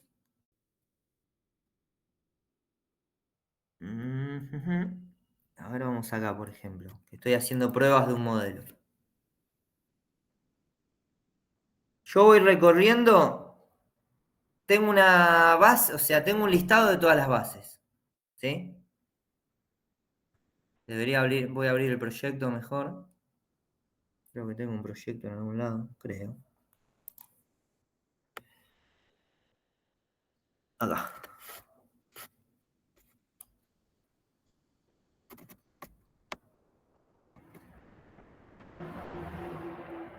Profe, ¿puedo hacer una consulta? Sí. En el trabajo también digo, porque a mí también me estaba pasando que estuve probando, viendo la forma de poder combinar todo en uno, pero bueno, sí veo mejor entonces ahora hacerlo trimestralmente.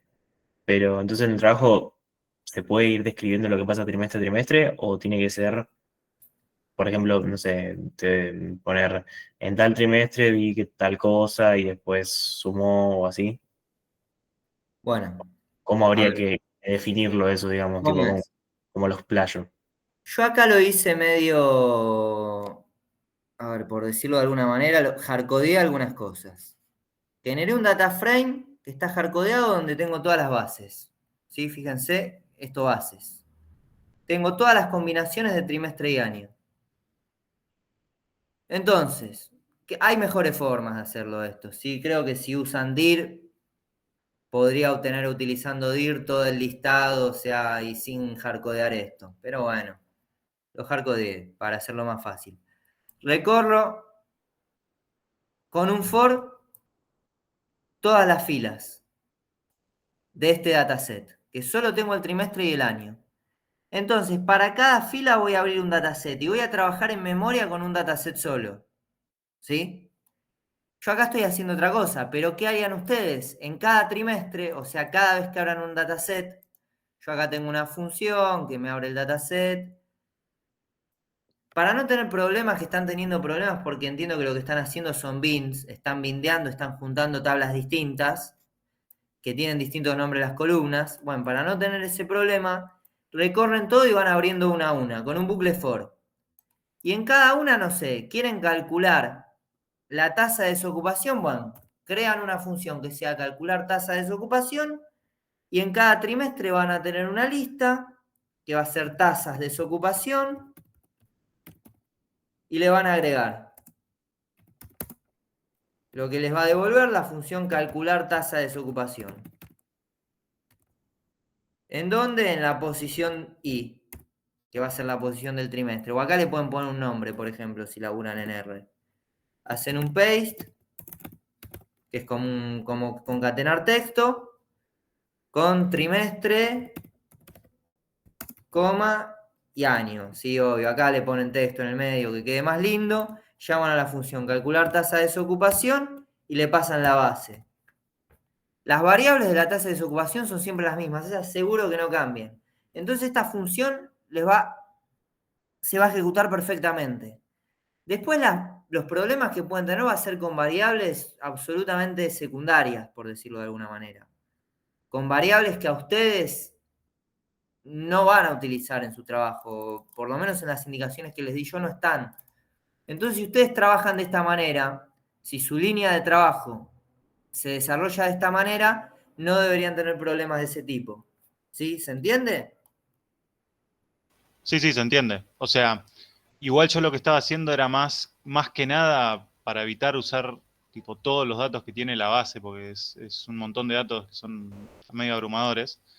Yo separé las columnas, digamos, de lo que usted pide en el trabajo y generé otro archivo, un punto .csv, pero con solo los datos que necesito. Y después iba a hacer todo este cálculo sobre ese archivo para no tener que estar todo el tiempo entrando a la base, por así decirlo. Bueno, tampoco son tan pesadas las bases, ¿eh? Claro, no, sí, la verdad es que sí. Era más que nada para tener Yo acá los creo que datos tengo ahí. una base cargada. Si quieren, vamos a ver un caso. Yo acá tengo. O sea, perdón, ¿eh? ¿Bastaría con que yo abra un trimestre, calcule la tasa de desocupación de ese trimestre y así haga con cada uno? Claro. Y después compare trimestre a trimestre o año a año, por así decirlo. ¿Sí? Ah, O ok. sea, yo acá, lo que hice acá, esto es medio, hay formas más lindas de hacerlo, pero yo lo hice de esta manera.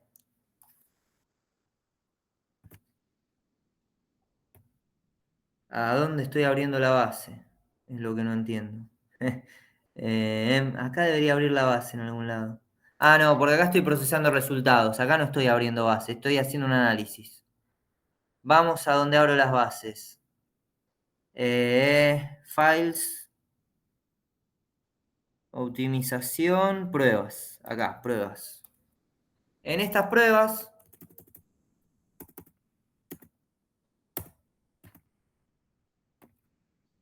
voy recorriendo trimestre a trimestre. No sé, vamos a poner igual 1. Y 1 es trimestre 2, año 2016 en este caso.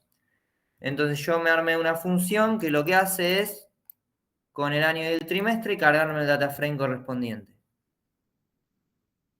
Que en este caso se ve que acá estoy utilizando memoria que ya tenía ocupada de antes. Pesa 200, 300 megas la base, por lo que estar todo el tiempo generando nuevas bases para mí no es necesario. Si ustedes se generan una línea de trabajo donde van trabajando base a base y obteniendo lo que quieren base a base, van limpiando memoria, no deberían tener problemas con memoria con lo que son las máquinas actuales. ¿Sí? Fíjate que acá yo no estoy ocupando ni un giga. ¿Sí? Yo calculo que una máquina estándar hoy por hoy hasta 1,5 GB debería aguantar. Bien. Entonces, con esta línea de trabajo, si vos no le reventás la memoria generando objetos innecesarios, te va a funcionar perfectamente. Claro, sí, o sea, bastaría con filtrar, o sea, dentro de la base, filtrar las columnas y el aglomerado. Sí, ni siquiera necesitas seleccionar las columnas, porque vos podés generarte las funciones que te hagan los cálculos con las columnas correspondientes y listo. Ay, ni siquiera saco las columnas, claro. O sea, Lo- ni siquiera. Yo tengo funciones acá que van calculando todo, y con cada una de esas funciones voy agregando y me genero los vectores, genero las listas y en base a esas listas puedo hacer los gráficos. Después, obvio, tenés que ver qué querés hacer en cada trimestre. Si querés hacer algo más en profundidad, bueno, ahí se evaluará. Pero yo creo que ese laburo, no hagan laburos innecesarios. Piensen bien la línea de trabajo para ir directo a los objetivos. No se distraigan con este tipo de cuestiones porque, me parece a mí que no están haciendo un trabajo que les puede llegar a ser útil, pero se lo pueden saltear sin problema, creo yo. Claro, ok.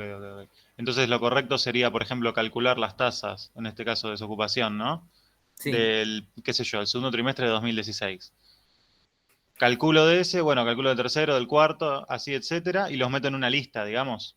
Y sí, ya me guardo esos valores como tasa de desocupación 2016 entero, ¿no? exacto. Hago una evaluación trimestre a trimestre, si fuese necesario, o hago una evaluación de 2016, 2017, 2018, etcétera, etcétera, etcétera. Sí, haces una evaluación en general de la tendencia. El punto máximo fue este, el punto mínimo fue este. Ok. Y así La con cada uno. media, la media es tal, mostrás un gráfico de líneas y sacás conclusiones. Bien. Y en el caso de que tenga que hacer un análisis comparando dos, es con esos mismos datos que ya me voy guardando. O sea, no tengo que no es que tengo que abrir las dos bases ni nada por el estilo. Exactamente. Ok, Entonces, cuando claro. ustedes tengan que graficar y hacer el trabajo más de análisis, se van a saltear la parte de abrir las Claro, ya es bases directamente, nuevamente. tengo los valores anotados y uso eso. Sí, vas a tener un CSV quizás o un data frame donde lo que vas a tener van a ser los trimestres. O sea, acá vas a tener, como acá tenés las fechas, en vez de tener, vas a tener trimestre año, vas a tener tasa de desocupación, vas a tener, no sé, tasa de empleo, ingreso medio de los asalariados, ingreso medio de los cuentapropistas, las variables que a vos te interesen. Y sobre ese dataset es que vas a hacer el análisis. Claro. Ok. Ahí me quedó mucho más claro. ¿El resto? Bueno, A mí también me quedó claro con eso porque la verdad que también sí, se me estaba complicando y no le encontraba la vuelta. Pero es mucho más fácil tomarlo así individualmente y ir guardando los resultados en un TXT, ponerle y bueno, después ver cómo seguir.